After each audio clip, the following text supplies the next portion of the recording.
ದಾಂಡೇಲಿಯ ಗಾಂಧಿನಗರದ ಮನೆಯೊಂದರಲ್ಲಿ ಪತ್ತೆಯಾದ ನಕಲಿ ನೋಟುಗಳ ಪ್ರಕರಣವನ್ನ ನಿಷ್ಪಕ್ಷಪಾತವಾಗಿ ತನಿಖೆ ನಡೆಸಿ ಆರೋಪಿಯನ್ನು ಪತ್ತೆ ಮಾಡಿ ಸೂಕ್ತ ಕಾನೂನು ಕ್ರಮ ಕೈಗೊಳ್ಳುವಂತೆ ಆಗ್ರಹಿಸಿ ಮಾಜಿ ಶಾಸಕ ಸುನಿಲ್ ಹೆಗಡೆ ನೇತೃತ್ವದಲ್ಲಿ ಬಿಜೆಪಿ ಕಾರ್ಯಕರ್ತರು ಡಿವೈಎಸ್ಪಿಗೆ ಮನವಿ ಸಲ್ಲಿಸಿದರು.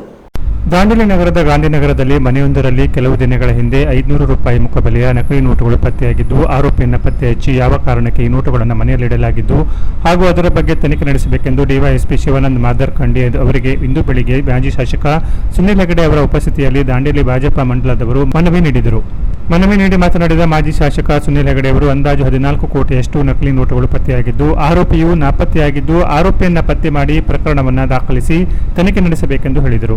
ದಾಂಡೇಲಿಯು ಅಭಿವೃದ್ಧಿ ದೃಷ್ಟಿಯಿಂದ ಪ್ರಖ್ಯಾತಿ ಆಗಬೇಕು ಹೊರತು ಕುಖ್ಯಾತಿ ಆಗಬಾರದು. ದಾಂಡೇಲಿಗೆ ಹೊರ ಜಿಲ್ಲೆ ಹಾಗೂ ಹೊರ ರಾಜ್ಯದಿಂದ ಹಲವಾರು ಉದ್ಯಮಿಗಳು ಜಮೀನು ಹಾಗೂ ರೆಸಾರ್ಟ್ಗಳ ಖರೀದಿಗಾಗಿ ಅಕ್ರಮವಾಗಿ ಕೋಟ್ಯಾಂತರ ರೂಪಾಯಿ ವ್ಯವಹಾರ ಮಾಡುತ್ತಿದ್ದು, ಇದರಿಂದ ಸರ್ಕಾರಕ್ಕಾಗಲಿ ಹಾಗೂ ಇಲ್ಲಿಯ ಸ್ಥಳೀಯರಿಗೆ ಆಗಲಿ ಉಪಯೋಗವಾಗುತ್ತಿಲ್ಲ. ಹಳಿಯಾಳ ಹಾಗೂ ದಾಂಡೇಲಿಯಲ್ಲಿ ಯುವಕರು ಹೆಚ್ಚಾಗಿ 20 ವಯಸ್ಸಿನ ಹುಡುಗರು ಗಾಂಜಾ ಚಟಕ್ಕೆ ಬಲಿಯಾಗುತ್ತಿದ್ದಾರೆ. ಹಾಗಾಗಿ ಪೊಲೀಸರು ಗಾಂಜಾ ತಡೆಯುವುದಕ್ಕೆ ವಿಶೇಷ ತಂಡವನ್ನು ರಚಿಸಿ ಗಾಂಜಾ ಮಾರುವವರನ್ನು ಹಿಡಿದು ಗಾಂಜಾ ಮುಕ್ತ ನಗರ ಮಾಡಬೇಕು ಎಂದರು. ದಾಂಡೇಲಿ ಡಿವೈಎಸ್ಪಿ ಸಾಹೇಬರಿಗೆ ನಾವು ಒಂದು ಮನವಿಯನ್ನು ಕೊಟ್ಟಿದ್ದರ ಉದ್ದೇಶ ಏನಂದರೆ, ಮೊನ್ನೆ ದಿನ ದಾಂಡೇಲಿ ಒಳಗೆ ಅದು ಫೋಟಾ ನೋಟ್ ಅಂತೂ ಹೇಳಲಿಕ್ಕೆ ಬರೋದಿಲ್ಲ, ಫೇಕ್ ನೋಟ್ಸ್ ಅಂತೂ ಹೇಳಲಿಕ್ಕೆ ಬರೋದಿಲ್ಲ, ಏನಂತ ಗೊತ್ತಿಲ್ಲ. ಕೆಲವೊಂದು 14 ಕೋಟಿಯಷ್ಟು ದೊಡ್ಡ ಪ್ರಮಾಣದಲ್ಲಿ ನೋಟ್ಗಳ ಒಂದು ಸಿಕ್ಕಿದ್ದಿದೆ.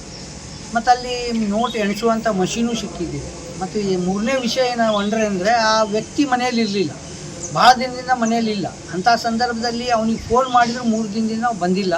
ಎಲ್ಲೋ ಒಂದು ಕಡೆ ಇದು ಒಂದು ತಪ್ಪವಾದಂಥ ಎಲ್ಲೋ ಒಂದು ಸಂದೇಶ ನಮ್ಮ ದಾಂಡೇಲಿ ಜನತೆಗೆ ಹೋಗ್ತಾ ಇದೆ. ಇದರ ಬಗ್ಗೆ ಸವಿಸ್ತಾರವಾದಂಥ ಎನ್ಕ್ವೈರಿ ಆಗಬೇಕು. ಯಾಕಂದರೆ ದಾಂಡೇಲಿಯ ಅಭಿವೃದ್ಧಿ ಆಗಬೇಕು, ಪ್ರಖ್ಯಾತಿ ಹೊಂದಬೇಕು ದಾಂಡೇಲಿ ಅಂತ ನಮ್ಮೆಲ್ಲರ ಉದ್ದೇಶ. ಆದರೆ ಕುಖ್ಯಾತಿಯಿಂದ ಪ್ರಖ್ಯಾತಿ ಆಗಬಾರ್ದು ಅನ್ನುವಂಥ ನಮ್ಮದು ಉದ್ದೇಶ. ಯಾಕಂದರೆ ದಾಂಡೇಲಿ ಒಳಗೆ ಕೆಲವೊಂದು ಜನ ಹೊರಗಿನಿಂದ ಬಂದು ಬೇರೆ ಬೇರೆ ಇಲ್ಲಿಗಲ್ ಆ್ಯಕ್ಟಿವಿಟೀಸಲ್ಲಿ ಮನಿ ಲ್ಯಾಂಡಿಂಗ್ ಒಳಗೆ ಈ ರಿಸೋರ್ಟ್ಸು ಅಲ್ಲಿ ಇಲ್ಲಿ ಇನ್ವೆಸ್ಟ್ಮೆಂಟ್ ಮಾಡುವ ಮೂಲಕ ಇಲ್ಲಿ ಒಂದು ಕಡೆ ಈಗ ಸಬ್ ರಿಜಿಸ್ಟ್ರ್ ಆಫೀಸ್ದಲ್ಲಿ ಸಬ್ ರಿಜಿಸ್ಟ್ರ್ ವ್ಯಾಲ್ಯೂಯೇಷನ್ ಕೊಡ್ತಾರೆ, ಇಲ್ಲಿ ಕೋಟಿಗಟ್ಟಲೆ ಕೆಲಸಕ್ಕೆ ರಿಸೋರ್ಟ್ಗಳನ್ನು ಖರೀದಿ ಮಾಡ್ತಾರೆ.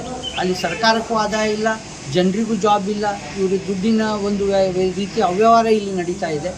ಮತ್ತು ಮೂರನೇದಾಗಿ ಈ ಗಾಂಜಾದೇನಿದೆ ಅಂದರೆ, ಇಲ್ಲಿ ದಾಂಡೇಲಿ ಒಳಗಿರಲಿ ಹಳೆಯಾಳದಲ್ಲಿ ಗಾಂಜಾ ಈ 20 ವರ್ಷದ ಮಕ್ಕಳಲ್ಲಿ ಭಾಳ ದೊಡ್ಡ ಚಟವಾಗಿ ಬೆಳೆದಿದೆ.